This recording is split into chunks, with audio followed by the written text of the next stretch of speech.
gedagtes. Ek was nie myself nie, tot ek weer myself gevind het.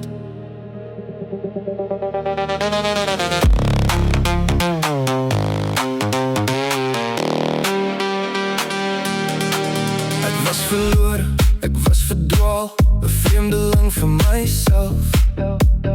Nie meer wie ek was nie, met stemme in my kop wat elke dag probeer het om my terug te trek. Ek het harde tye geken, klippe gekou om net aan te bly. Elke merk op my lyf het 'n storie om te vertel, van gevegte waar niemand my kon help nie. Maar toe sien ek die waarheid raak.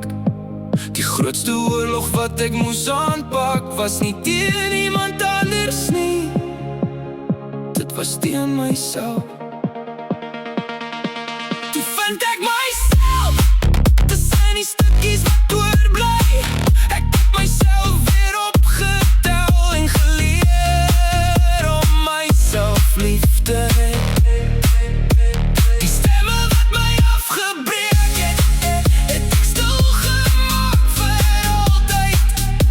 Ek kyk nou in die spieël en sê, jy is genoeg, jy is mooi soos jy is. My emosies was my vyand, my gedagtes het my geknak. Ek het dele van myself verloor, net om sterker terug te staan. Ek is sterk genoeg, ek dra my letsel soos 'n storie, want elke val het my geleer hoe om weer op te staan. Die oorlog was teen myself, maar ek het vrede gevind. Ek is nie gebreek nie, ek is gevorm deur alles wat ek oorwin het. Ek kyk vandag na wie ek is, en ek glimlag want ek weet ek is mooi soos ek is. Nou vind ek myself, ek staan trots waar ek hoort. Geen masker meer, geen wegkruip meer. Ek stap my eie spoor.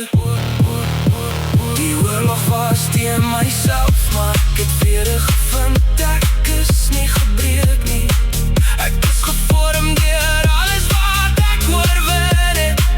Ek kyk vandag na wie ek is, en ek glimlag want ek weet ek is mooi soos ek is. Ek was verlore,